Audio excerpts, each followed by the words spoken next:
ನಾನು ಅವತ್ತಿಂದ ಹೇಳ್ತಾ ಇದ್ದೀನಿ ಜನತಾದಳದವರಿಗೆ, ನಿಮ್ಮ ಗ್ರೌಂಡನ್ನು ಕಿತ್ಕೊಳ್ಳೋದಕ್ಕೆ ಮಾತ್ರ BJPಯವರು ನಿಮ್ಮ ಕೇಡರನ್ನು ಕಿತ್ಕೊಳ್ಳೋದಕ್ಕೆ ಮಾತ್ರ ನಿಮ್ಮ ಜೊತೆ ಇದ್ದಾರೆ. ಬಿಸ್ಕೆಟ್ ಥರ ನಿಮಗೊಂದು ಕೇಂದ್ರ ಮಂತ್ರಿ ಕೊಟ್ಟಿದ್ದಾರೆ. ಆದರೆ ನಿಮ್ಮನ್ನು ರಾಜಕೀಯವಾಗಿ ಸರ್ವನಾಶ ಮಾಡ್ತಾರೆ. ಇದನ್ನೇ ಎಚ್ಚೆತ್ಕೊಳ್ಳಿ. ನಿಮ್ಮ ಗ್ರೌಂಡನ್ನು ಹಳೆ ಮೈಸೂರಲ್ಲಿ ಕಿತ್ಕೊಳ್ಳೋಕ್ಕೋಸ್ಕರ ಇರೋದು. ನನಗೆ ಭಾಳ ಬೇಸರ ಆಗಿದೆ ಅಂದರೆ ಪಾಪ ದೇವೇಗೌಡರು ಕೊಡ್ತಾರೆ ಅಂತ. ಆದರೆ ಅದು ಅವ್ರ ಪಕ್ಷದ ಆಂತರಿಕ ವಿಚಾರ ಯಾರಿಗೆ ಕೊಟ್ಟರು ಅನ್ನೋದ್ರ ಬಗ್ಗೆ ನಾನು ಮಾತಾಡಲ್ಲ. ಆದರೆ ಹಿರಿಯರು, ಸಂಭಾವಿತರು, 70 ವರ್ಷ ರಾಜಕಾರಣವನ್ನು ಮಾಡಿದಂಥವ್ರು ದೇವೇಗೌಡರಿಗೆ ಟಿಕೆಟ್ ತಪ್ಪಿಸ್ತಾರೆ ಅಂತ ಹೇಳಿದ್ರೆ ದೇವ್ರು ಒಳ್ಳೇದು ಮಾಡ್ತಾರೆ. ಇರಲಿ, ಅದು ಆ BJPಯವರ ಆಂತರಿಕ ವಿಚಾರ. ನಾನು ಜಾಸ್ತಿ ಸರ್, ಮೋದಿ ಅವರು ಎಲ್ಲೋದ್ರೂ ಕೂಡ ದೇವೇಗೌಡರ ವಿಶೇಷವಾದ ಗೌರವ ಕೊಡ್ತೀವಿ ಅನ್ನುವಂಥದ್ದು ತೋರಿಸ್ತಾ ಇರ್ತಾರೆ. ಅದು ನಾಟಕ, ಪಿಕ್ಚರ್, TV, ಫೋನ್, ವಿಡಿಯೋಗೋಸ್ಕರ ನಟ ಭಯಂಕರರು. ಅದು ನೋಡ್ಕೊಂಡು ಮಂಡ್ಯ ಜನರು ನಿರೀಕ್ಷೆ ಮಾಡಿದ್ರು. ಮಂಡ್ಯಗೆ ಚಪ್ಪಡಿ ಕಲ್ಲು ಎಳೆದಾಯಿತು, ಒಕ್ಕಲಿಗರನ್ನ ಮುಗಿಸಾಯಿತು BJPಯವರು.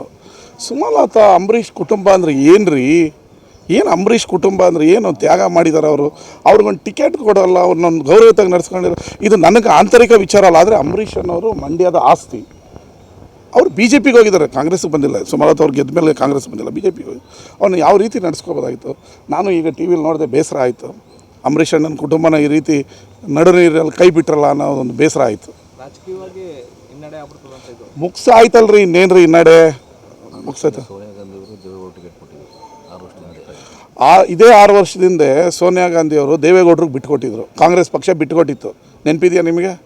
ಮಲ್ಲಿಕಾರ್ಜುನ್ ಖರ್ಗೆ ಅವರು ಮತ್ತು ದೇವೇಗೌಡರನ್ನ ಎಂಥ ಗೌರವಯುತವಾಗಿ ನಡೆಸ್ಕೊಂಡ್ರು. ಪಾರ್ಲಿಮೆಂಟಲ್ಲಿ ದೇವೇಗೌಡರು ಸೋತಿದ್ರು.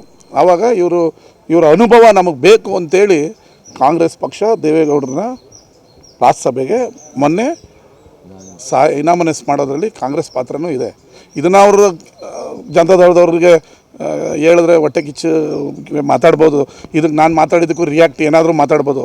ಸತ್ಯ, ಪೇಪರ್, ಕಾನೂನೇ ಏನು ಸತ್ಯ ಈ ರಾಜ್ಯದಲ್ಲಿ ನಡೆದಿದೆ ಅಂತ. ದೇವೇಗೌಡರನ್ನ, ಸುಮಲತನ್ನ BJPಯವರು ಈ ರೀತಿ ನಡೆಸ್ಕೋಬಾರ್ದಾಗಿತ್ತು. ನೋಡೋಣ ಏನಾಗ್ತದೆ. ಅವರು ಅಬ್ಬಿಕೋ ತಬ್ಬಿಕೋ ಅಂದ್ಕೊಂಡಿರುವಾಗ ನಾವ್ಯಾಕೆ ಅವರ ಮೈತ್ರಿ ಬಗ್ಗೆ ಮಾತಾಡಬೇಕು? ಅವ್ರು ಅಲ್ಲೇ ಕಂಟಿನ್ಯೂ ಆಗ್ತಾರೆ ಏನೋ, ನನಗೆ ಗೊತ್ತಿಲ್ಲ ಅದ್ರ ಬಗ್ಗೆ. ಇವತ್ತು ಅವ್ರಿಗೆ ಅನ್ಯಾಯ ಆಗಿರೋಂಥದ್ದು ಸತ್ಯ. ಪಾಪ ನಾನೊಂದು ಅಂಬರೀಷ್ ಅಣ್ಣ ಅವರ ಜೊತೆಯಲ್ಲಿದ್ದವನು, ಅವ್ರ ಕುಟುಂಬದಲ್ಲಿ ಊಟ ಮಾಡಿದ್ದೀನಿ. ನನ್ನ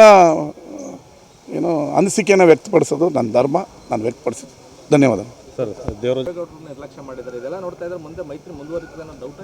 ಅಲ್ಲ, ಅದು ನನಗೆ ಸಂಬಂಧ ಇಲ್ಲದೆ ಇರೋದು. ಇವತ್ತು ಅವರು ದೇವೇಗೌಡರನ್ನ ಮತ್ತು ಅಂಬರೀಷ್ ಕುಟುಂಬವನ್ನು ನಡೆಸ್ಕೊಂಡಿದ್ದು ಮಂಡ್ಯಕ್ಕೆ ಮತ್ತು ಒಕ್ಕಲಿಗರ ಜನಾಂಗಕ್ಕೆ ಮಾಡಿದಂಥ ಭಾಳ ದೊಡ್ಡ ಅವಮಾನ ಇದು.